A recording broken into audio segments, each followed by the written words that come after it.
την ερώτηση να σχολιάσω τον κυβερνητικό εκπρόσωπο Παύλο Μαρινάκη σε ό,τι έλεγε περί ακροδεξιάς. Το σχόλιο μου είναι λίγο εκτενές, αλλά θα ακουστεί όπως πρέπει σε αυτά τα αυτιά τα οποία πρέπει. Αφού αυτή η κυβέρνηση σοσιαλιστική ξεδόντιασε την κέντρο αριστερά, μία βάζοντας πάλι, κάνοντας τα πάντα με την Άννα Διαμαντοπούλου, ώστε να σταματήσει το Γερουλάνο και να κάνει μια αλλαγή θεωρητική στο Κινάλ, αφήσαν τον Ανδρουλάκη, έναν άνθρωπο ο οποίος δεν έχει καμία ελπίδα για τίποτα, το γνωρίζουμε όλοι, άλλωστε τον καθαίρεσαν θεωρητικά μέσα σε μικρό χρονικό διάστημα, αλλά τον ξαναέβγαλε. Το ίδιο έχει γίνει και στο ΣΥΡΙΖΑ. Με τον συγκεκριμένο Κασελάκη εκτός δεν υπάρχει καμία ελπίδα για αυτούς εκεί μέσα. Άρα η κέντρο αριστερά είναι πλέον ένα καμένο χαρτί. Ποιος είναι ο μόνιμος κίνδυνος για αυτήν τη Νέα Δημοκρατία, για αυτή τη σοσιαλιστική κυβέρνηση που δεν έχει καμία σχέση με δεξιά? Μα ο ίδιος τους ο εαυτός. Οι ίδιοι τις οι άνθρωποι, αυτοί που ντρέπονται να πούν ότι είναι Νέα Δημοκρατία. Οι παλιοί νεοδημοκράτες με ηθική και με κεντροδεξιά σκέψη. Οι πατριώτες δεξιοί. Αυτούς λοιπόν πρέπει να χτυπήσει τώρα αυτή η κυβέρνηση. Ο Παύλος Μαρινάκης είναι ένας από τους καλύτερους εκπροσώπους τύπου τα τελευταία χρόνια.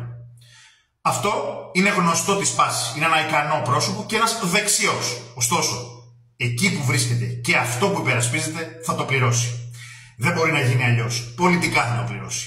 Διότι ένας άνθρωπος ο οποίος στήριξε τις αρχές της δεξιάς και γαλουχήθηκε έτσι, στηρίζει κάτι το οποίο δεν θα έπρεπε καν να βρίσκεται σε αυτό το κόμμα.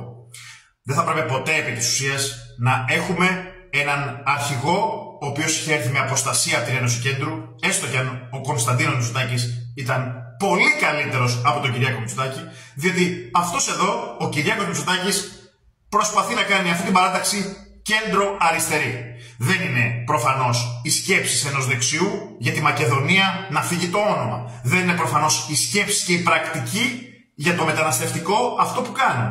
Δεν είναι καμία σκέψη από όλες αυτές, ούτε το πατρίς θρησκεία οικογένεια, το οποίο ακούγεται πολλές φορές βαρύ σε αριστεριστές, κάτι το οποίο είναι μακριά από τη δεξιά παράταξη. Κι όμως έχει καταστρατηγήσει τα πάντα ο Κυριάκος Μητσοτάκης.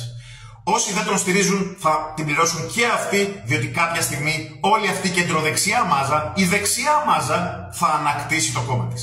Εάν θέλει ο Παύλος ο Μαρινάκης να δει ακροδεξιούς, μπορεί να κοιτάξει μέσα στο υπουργικό τραπέζι και να δει δεξιά του ακροδεξιούς. Υπάρχουν 3-4.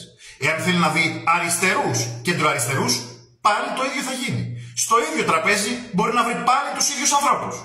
Άρα μην ψάχνετε οπουδήποτε αλλού. Γιατί γύρισε και μίλησε και είπε για την κυρία Λατινοπούλου, για τον Ορμπάν και για τον ένα και τον άλλον. Τουλάχιστον ο Ορμπάν δεν έχει πουλήσει την πατρίδα του, δεν έχει απεμπολίσει τίποτα και είναι πολύ σκληρός όσον αφορά το μεταναστευτικό αλλά και οποιασδήποτε άλλες ροές.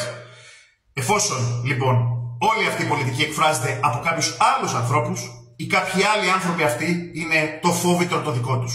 Το φόβητρο αυτής της παράταξης. Αυτής της παράταξης που μετά το 2015 ξόκυλε. Αλλά αυτής της παράταξης που πάντα ο κόσμος έχει ελπίδα, διότι ελπίδα έχει και στο Πασόκ και το Πασόκ έχει καθαρούς ανθρώπους και η αριστερά έχει καθαρούς ανθρώπους, έτσι και η δεξιά δεν έχει μόνο βρώμικους ανθρώπους όπως φαίνονται, γιατί βρίσκονται μπροστά κάποιοι βρώμικοι αυτή την περίοδο.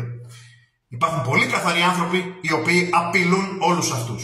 Και όλο αυτό το μύθευμα κάποια στιγμή, όχι πολύ μακριά, θα πέσει.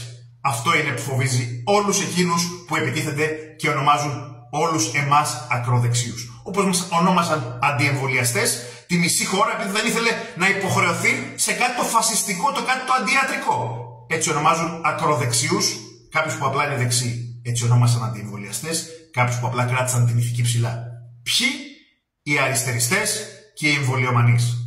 Όλα μπορούν να γυρίσουν, αρκεί όλοι μαζί να στηρίξουμε και να πιστέψουμε.